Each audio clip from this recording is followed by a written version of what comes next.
David Lewis is a direct descendant of Chief Santiam of the Callapuya. He is an enrolled member of the Confederated Tribe of the Grand Ronde. His ancestral heritage is Chinook, Taquilma, and Santiam Callapuya. He earned his Ph.D. in anthropology from the University of Oregon.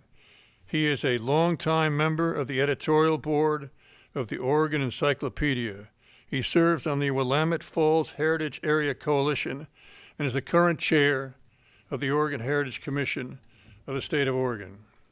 This book contains a prophecy in the very opening section, which is devoted to the earliest languages, work, and oral traditions in the state. Here is the prophecy. A Kalapuya Prophecy.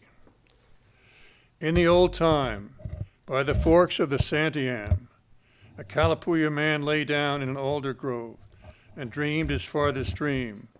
When he woke in the night, he told the people, "This earth beneath me was all black in my dream." No man could say what it meant, that dream of our greening earth. We forgot, but then the white men came, those iron farmers, and we saw them plow up the ground, the Camas Meadow, the little prairies by the Santiam, and we knew we would enter their dream of the earth plowed black forever. This version of the prophecy by Gerald Ramsey, who's a folklorist, an accomplished folklorist and scholar, has been republished in many, many magazines. So it is really responsible for creating an interest in Callapuya oral histories. But the version is not the original. It is indeed an adaptation. An adaptation is its further version of the original, in which the writer has added his details to make it clearer or more vivid or more interesting. What then is the most authentic version? That is the question David Lewis has taken on. And why is the work so personally important to him? That we'll find out too. David Lewis, my pleasure. The version that Peter read is what attracted me first to that story. It's actually a story. It's not a poem. It was reanalyzed and rewritten in sort of ethnopoetics way by Gerald Ramsey to make it more interesting and more to fit into society right around 1970 or so. And so that story is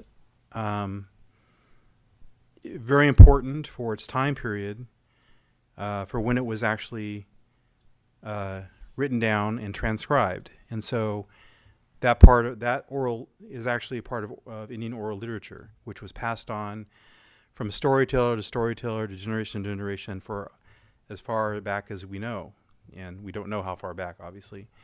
And Gerald obviously did a lot of research on that and knew that the origin of the story from Mose Hudson, John Hudson, Mose was his middle name, his actually Catholic name. My great-great-grandfather narrated that to Melville Jacobs, who was out of the University of Washington, and was working on a text of Callapuya stories. And he had taken stories from Albert Gatchett and Frachtenberg and other people that had written down Callapuya stories from the Grand Ronde Reservation and other places like Yakima. There were some people at Yakima that spoke Callapuya.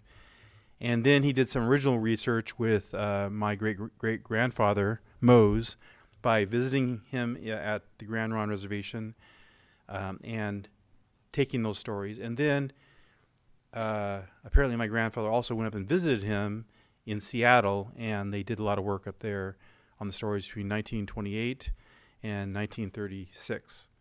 And then the book, Callapuya Text, was published in 1945 by the University of Washington. Ramsey's version is then the third version. The first version is actually in Callapuya. The second version is the translation into English by Melville Jacobs. So I'm going to read a piece of the Callapuya, and I want to say that this is important because you will probably never again in your lifetime hear Callapuya, because Callapuya went extinct when John Hudson died in 1954. So nobody's ever really talked Callapuya ever since. There are some tapes, and there are some people working on the language linguistically, trying to translate some stuff. Henry Zink, Jed Schrock, other people that are working on the language linguistically, but there are no speakers living today of any of the 19 dialects of this language. So here it goes. Sigam ganimim gini na kadid tatna ubela ampa lakie dudwa gumwadu madfan hek ana whoop gumu dudwa ye pekama ni tsa amim. And amim means people. So I'm just going to read 2 lines because it's painful for me to try to read it, not really knowing how to really say the words correctly as is probably listened to for you. But so that is the original. It's number 67 in apparently volume 1 of Callapuya text, and there are 3 volumes in that. What's really interesting is that at the time that John Hudson was speaking the language or talking the language to Melville Jacobs, it was some 70, 80 years after the colonization of Oregon, and at least 70 years after the tribes had been removed to reservations. And so in that time period, in 70 to 90 years, all those languages, the Callapuya languages, went extinct. And that's not just Callapuya. There were some 100 native languages and dialects of those languages in Oregon alone, and of various language families. And today there are probably a half dozen that remain in any kind of form spoken by people. And so so it's going to be really tough to expand those voices unless we get people into the room very quickly, because many of those elders are very old and they're passing away. So there are programs in the 9 tribes of Oregon to save their languages or bring them back. But once the language is extinct, it's extremely difficult and expensive to bring it back. So to go along with the Ramsey version that Peter read, I'm going to read Jacobs's translation, and you may notice a few differences. It's not as flowery. His title is "A Shaman Dreamed the Earth Became Black Like Plowed Land" by John Mose Bazile Hudson Jr. Long ago, the people used to say that one great shaman in his dream had seen all the land black in his dream. That is what he did. He told the people, "This earth was all black in my dream." He saw it in dream at night. Just what was likely to be, he did not know. And then later on, the rest of the people saw the whites plow up the ground. Now then they say, that must have been what it was that the shaman saw long ago in his sleep. So I've looked at this really. My job has been for about a decade now to look at the histories of the tribes and to figure out where they have been poorly written, or sometimes wrongly written, and sometimes never really researched correctly, and to rewrite those as best I can for at least the tribes that I'm concerned with, and I'm concerned with mainly the Western Oregon tribes, because that's where my heritage is. And so when I look at Ramsey's version, and then when I think about the Jacobs version, I'm wondering why then Ramsey threw in words like an alder grove, words like iron farmers, words like, that kind of thing. And so I really think about the time period where he's in, 1970s, that kind of language may have resonated with the people of that time period. I was six then, so I don't know if really exactly what was going on then, but and apparently other people do know. But but I do know one thing from my studies that, and I'm actually an anthropologist, so in my studies that alder groves is not necessarily ethnographically correct. It'd be better to say oak groves, because oak savanna was all the way up into Oregon, and it was part of the culture, and people used acorns and the oak savanna as part of their lifeways. So it probably would have been better if Ramsey had maybe, I don't know how he went about this, and I hope to at some point ask him about this, but I'd like to see why he chose alder. Maybe it was exciting at that time. Alder's good for smoking, fish and stuff, but oak would have been better ethnographically. It would have been more accurate. And so in my own way, I seek accuracy in the stories so that the next generations that learn these stories, that are excited by them, like I was in the original Ramsey version, can understand better the way people lived and the ways in which they lived, the life ways.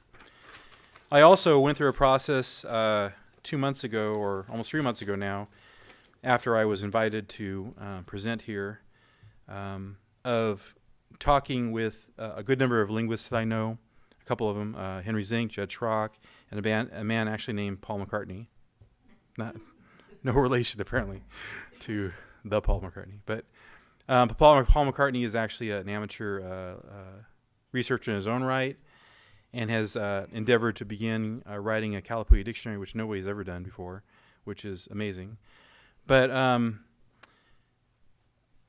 so I sent them, and they already had it, but I sent them a copy of the Callapuya version of this story and asked them to translate this themselves.